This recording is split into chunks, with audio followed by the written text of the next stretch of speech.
Hey there, Saints. Pastor Dave here with another Lenten devotional for this Wednesday. As we've gone through the Lenten season, we're using a devotional guide by Jill Duffield called Lent in Plain Sight, and it gives us an image or an everyday object for each week as we go through Lent to focus our attention on Jesus. And the image this week is oil. So I want to start with this reading from Matthew 25. Jesus told them, "The kingdom of heaven will be like 10 bridesmaids who took their lamps and went out to meet the groom.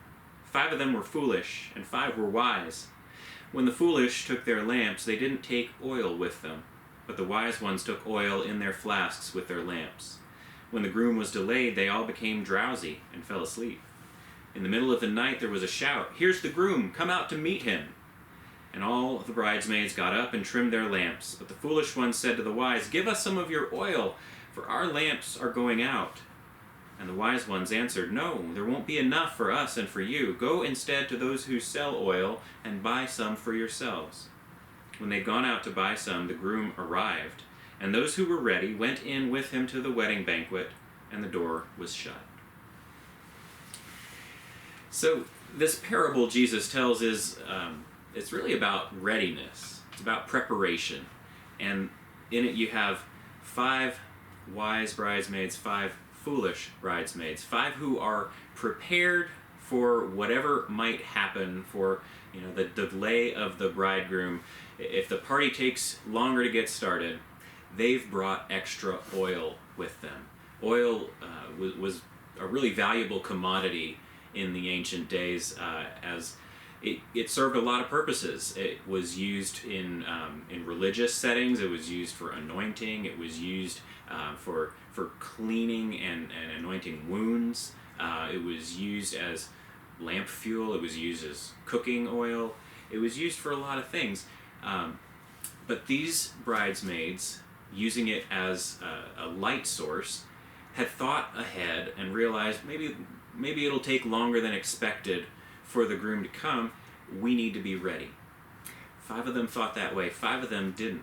5 of them just, I guess, didn't have any inclination to think about what might go wrong or how else they might need to be prepared. In our day, we don't use oil in quite the same way, but it's kind of like remembering to charge your cell phone before you go on a trip. If you don't have a battery when you get lost and you need to pull up the map, you're in trouble. But when you think ahead and you prepare for various things that could go wrong, you're going to be able to deal with them. Well, in waiting for the return of the bridegroom or the Messiah, in waiting for God to come into our world and to be present with us, we never know what might happen first, and we never know how long it's going to take. And we need to have the spiritual resources that keep us ready. What are those spiritual resources for you?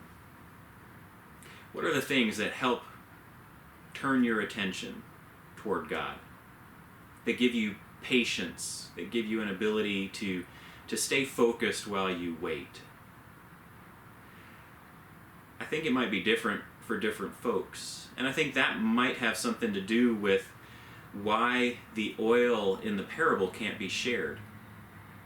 Why the foolish ones are asking the wise ones for some of their oil, but the wise ones say, "No, we can't share it with you. You have to go get your own." The spiritual resources that we need in order to stay focused and stay patient and stay with our attention directed towards God are really things that can't be shared. They're things that we have to find on our own and to cultivate and to give time and energy and our own resources to in order to have them. So I hope this week, Saints, you will do that and spend some time considering what it is that keeps you spiritually ready. Spend some time doing whatever you might need to do in order to build up that resource. Consider whether it is at a high or a low in your life right now. and how you might increase your own readiness and attentiveness to God. That's your devotional for the week. Saints, I hope it's helpful and hope you are doing well. I'll see you again soon. Take care.